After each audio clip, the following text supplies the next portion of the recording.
अब हम सीखने वाले हैं एक्सप्रेस जेएस सर्वर को आप कैसे सेटअप कर सकते हो ईएस मॉड्यूल अप्रोच के साथ। तो आपने लास्ट लेक्चर में आपने कॉमन जेएस के साथ आपने सीखा था आपको सेटअप कैसे कर पाते थे एक्सप्रेस जेएस को, और बेसिक एग्जांपल भी आपने सीख लिया था हेलो वर्ल्ड टाइप। तो आज के इस लेक्चर में आपको थोड़ा सा एडवांस पे लेके जाएंगे हम। ईएस मॉड्यूल सेटअप भी कराना सीखेंगे, नोड मॉन के साथ भी सेटअप करना सीखेंगे। नोड मॉन के साथ आपको अपना प्रोजेक्ट को कैसे कंटिन्यू रन रख सकते हैं, पैकेज जेसन कैसे काम करता है, इंपोर्ट एक्सपोर्ट फाइल कैसे कर सकते हैं। फॉर एग्जांपल एक से ज़्यादा फाइल हो तो उसको एक दूसरे के अंदर कैसे उसकी फंक्शनैलिटी को हम इंपोर्ट कर सकते हैं, और कैसे किसी फाइल को एक्सपोर्ट कर सकते हैं।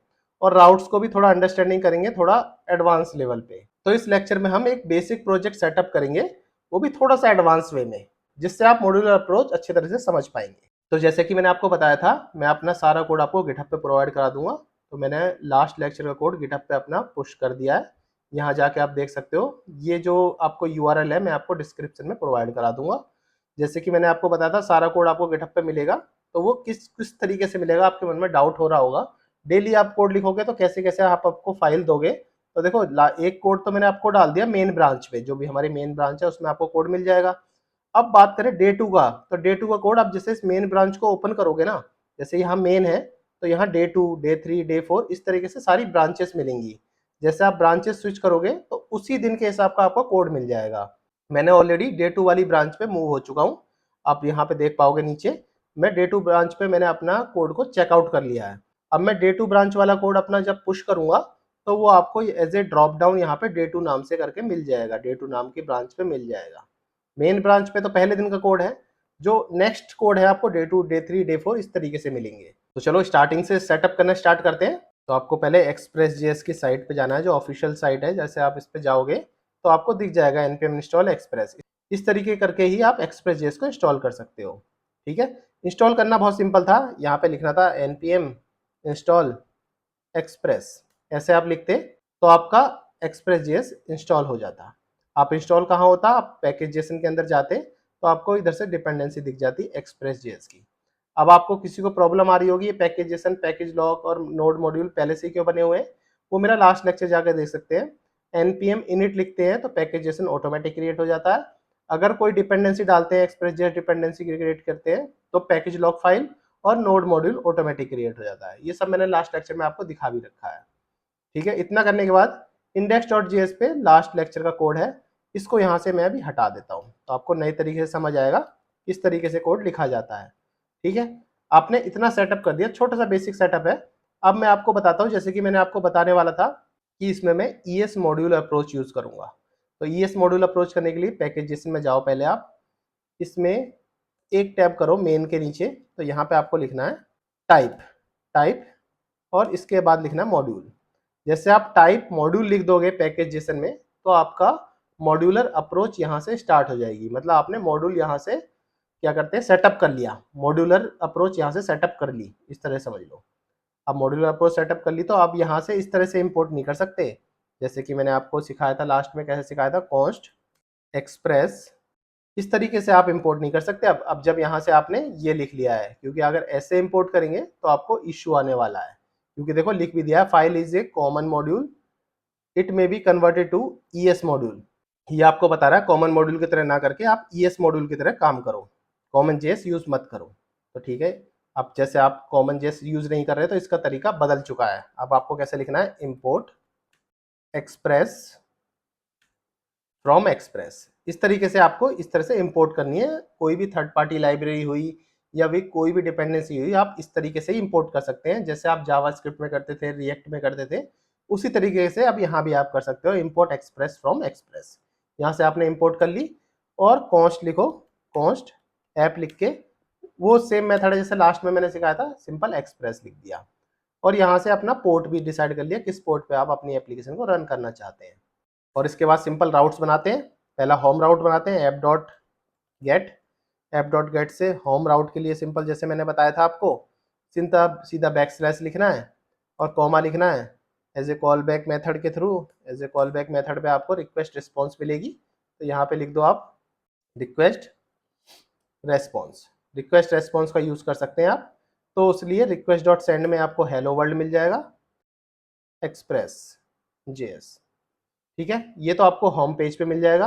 इसी तरीके से आप दूसरा भी बना सकते हो, कोई दूसरा राउट्स बनाना चाहते हो तो यहाँ लिखना है, जैसे आप एक और राउट्स बनाना चाहते हो तो सीधा लिखो बैकस्लैश और यहाँ पे लिख दो अबाउट। तो ये बन गया अबाउट के लिए, यहाँ भी मैं लिख देता हूँ अबाउट। आप चाहो तो एक और राउट्स बना सकते हो, फॉर एग्जांपल आपको एक प्रोफाइल के लिए राउट्स बनाना है तो यहाँ लिखो प्रोफाइल और इस प्रोफाइल को कॉपी लिख के हेलो प्रोफाइल एक्सप्रेस जेएस लिख सकते हो। तो इस तरीके से मैंने 3 राउट्स बना लिए, एक होम पेज के लिए, एक अबाउट पेज के लिए, एक प्रोफाइल पेज के लिए, और तीनों में अलग अलग रिक्वेस्ट सेंड कर दी। देखो जो मैंने ये राउट्स बनाया, अब इसको कहीं ना कहीं लिसन तो करना पड़ेगा, तो सीधा लिखो app dot listen. App dot listen में आपको 2 पैरामीटर मिलते हैं, एक पोर्ट के लिए और एक कॉल बैक पैरामीटर मिलता है। तो कॉल बैक पैरामीटर में आपको एज ए कंसोल आप बता सकते हो कि आपकी जो ऐप है वो कहाँ पे रन हो रही है। तो फॉर एग्जांपल ऐसे मान लो कि मैंने यहाँ पे लिख दिया app listen on this port. Port कौन सा है? 3000 पोर्ट पे आपकी एप्लीकेशन लिसन कर रहे हैं हम। तो इस तरीके से कर सकते हो। अब बात आती है इस एप्लीकेशन को रन कैसे करोगे। एप्लीकेशन रन करने के 2 तरीके होते हैं। एक नोड जेएस का अपना अप्रोच, खुद का इनबिल्ड होता है, जो मैंने लास्ट लेक्चर में भी आपको सिखाया था, नोड माइनस माइनस वॉच। और इसके बाद आप जो भी आपकी फाइल का नाम है, जो भी आपकी रूट फाइल है, उसको आप यहाँ पे लिख सकते हो index.js। इस तरीके से आप लिखते हो तो देखो ऐप लिसन ऑन पोर्ट 3000 करके एक मैसेज आ जाता है, मतलब ये वाला कंसोल चल जाता है। इसका मतलब ये है कि आपकी एप्लीकेशन बिल्कुल परफेक्टली फाइन चल रही है। अब आप एप्लीकेशन को चेक भी कर सकते हो। यहाँ जाओ, नेक्स्ट टैब ओपन करो, यहाँ पे लिखो लोकल होस्ट 3000। जैसे आप लोकल होस्ट 3000 लिखोगे तो हेलो वर्ल्ड एक्सप्रेस जेएस लिख जाएगा, क्योंकि अभी हम होम पेज पे हैं। तो होम पेज मतलब इस पेज पे है। अब अबाउट पेज पे जाते हैं तो बैकस्लैश अबाउट लिखो, इसके आगे बैकस्लैश अबाउट, तो हेलो अबाउट एक्सप्रेस जेएस आ जाएगा। अगर आप प्रोफाइल पेज पे जाना चाहते हैं तो प्रोफाइल पेज लिखो, अबाउट की जगह रिप्लेस कर दो प्रोफाइल, तो हेलो प्रोफाइल एक्सप्रेस जेएस आ जाएगा।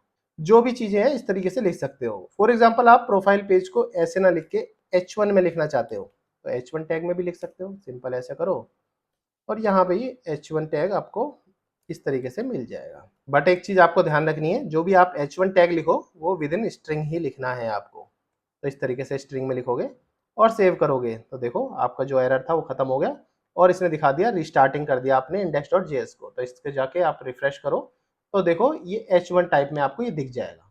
इस तरीके से आप इसमें H1 टैग या फिर HTML टैग भी यूज कर सकते हो। देखो अभी तो आपने मैंने को नॉर्मल सिखाया कि कैसे आप वॉच के थ्रू चला सकते हो। अब मेरा तो आज का जो लेक्चर है, मैंने बताया था आपको नोडमॉन के थ्रू मैं सेटअप करना सिखाऊंगा, और इंपोर्ट एक्सपोर्ट नहीं सिखाया मैंने। देखो इंपोर्ट आपको बता दिया, एक्सपोर्ट करना नहीं सिखाया, बाकी चीजें तो मैंने आपको अंडरस्टैंडिंग करा दी। तो पहले मैं आपको नोडमॉन को सेटअप करना सिखाऊंगा। तो npm इंस्टॉल नोडमॉन इस तरह से लिखेंगे तो नोडमॉन आपके पैकेज जेसन के अंदर डिपेंडेंसी के अंदर सेव हो जाएगा। मैं आपको ऑफिशियल वेबसाइट दिखाता हूँ नोडमॉन को कैसे इंस्टॉल कर सकते हैं। नोडमॉन इस तरह से लिखेंगे तो पहली जो साइट आएगी इसको देख लेंगे, npm इंस्टॉल नोडमॉन, देखो इसमें लिखा हुआ है और इसके इतने डाउनलोड है वीकली। तो इसका मतलब आपको पता चल गया होगा ये कितना यूज होता है। देखो नोडमॉन को अगर आप ऐसे चलाते हो npm इंस्टॉल नोडमॉन, जैसे आप एंटर मारते हो देखो npm इंस्टॉल नोडमॉन होना स्टार्ट हो गया, नोडमॉन यहाँ पे आ भी गया। नोडमॉन देखो डिपेंडेंसी के अंदर आ गया। डिपेंडेंसी में नहीं चाहिए मुझे, डेव डिपेंडेंसी में चाहिए, क्योंकि डिपेंडेंसी जो होती हैं वो तो प्रोडक्शन में भी जाती हैं और डेव डिपेंडेंसी होती है वो प्रोडक्शन पे नहीं जाती, जैसे कि मैंने ऑलरेडी आपको बता रखा है। तो मुझे डिपेंडेंसी में नहीं चाहिए, डेव डिपेंडेंसी में चाहिए। तो उसके लिए भी इसने अप्रोच लिखी हुई है, थोड़े से नीचे जाओ तो इसने लिखा है you can also install nodemon as a development dependency. तो आपको इतना कॉपी करना है इसको और इसको यहाँ पे पेस्ट करें, npm install save dev hyphen hyphen save hyphen dev. इससे क्या होगा, डिपेंडेंसी में नहीं जाएगा आपको नोडमॉन, डेव डिपेंडेंसी के अंदर जाएगा, और डेव डिपेंडेंसी प्रोडक्शन में नहीं जाती है। जैसे आप नोडमॉन इंस्टॉल कर लें तो यहाँ पे क्लियर करो और यहाँ लिख सकते हो नोडमॉन और अपना फाइल का नाम, कौन सी फाइल आप चलाना चाहते हो, तो index.js। तो ऐसे चलाओगे तो आप नोडमॉन आपका स्टार्ट हो जाएगा पोर्ट 3000 पे। तो आप जैसे आप दोबारा से ओपन कर लो यहाँ पे लोकल होस्ट 3000, तो देखो आपका ये भी चल गया, होम पेज भी चल गया, अबाउट भी चला लेते हैं, अबाउट भी चल गया, प्रोफाइल भी चला लेते हैं, प्रोफाइल भी चल गई। तो सारी चीज चल चुकी हैं नोडमॉन के थ्रू। नोडमैन आप इस तरह से यूज कर सकते हो। नोडमैन बहुत ही फेमस तरीका भी है, मोस्टली 90% लोग नोडमॉन यूज करते हैं। बाकी मेरा ज्यादा फेवरेट वॉच है, क्योंकि वो नोड जेएस का इनबिल्ड होता है और वो इजी तरह से चल भी जाता है। कोई चीज इंस्टॉल करने की जरूरत नहीं, कोई चीज डेव डिपेंडेंसी में डालने की जरूरत नहीं। बट बड़े बड़े प्रोजेक्ट में अभी भी नोडमॉन यूज हो रहा है। ठीक है, इतना मैंने आपको समझा दिया। सारे लेक्चर ऑलमोस्ट कंप्लीट हो गए एक्सेप्ट एक्सपोर्ट और इंपोर्ट। मैंने इंपोर्ट तो आपको समझा दिया, ये एक्सटर्नल डिपेंडेंसी कैसे इंपोर्ट कर सकते हैं, बट वो कैसे इंपोर्ट कर सकते हैं अगर दो फोल्डर हो, मतलब कि कोई कोड कहीं लिख रहा है और आप index.js में उसको रन करना चाहते हैं, तो उसके लिए एक फाइल यहाँ पे क्रिएट कर लो, math.js। यहाँ पे आपने एक फाइल क्रिएट कर ली, आपको इसके अंदर एक फंक्शन बनाना है, function add, simple add function आया, इसके अंदर a, b ऐसे ऐड कर रहे हैं, तो रिटर्न में a प्लस बी कर रहे हैं। तो ये एक फंक्शन है, सिंपल फंक्शन है a प्लस बी का, जो एडिशन पैरामीटर, जो एज ए पैरामीटर ले रहा है कहीं और से, और एडिशन करके आपको चीजें रिटर्न कर रहा है।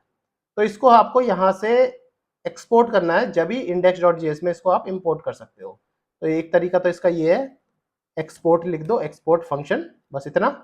अब इसको इंपोर्ट करना चाहेंगे तो आप सिंपल इंपोर्ट कर सकते हैं, यहाँ जाओ और यहाँ पे लिखो इंपोर्ट ऐड, तो विद इन करली ब्रैकेट ऐड लिखोगे और math.js।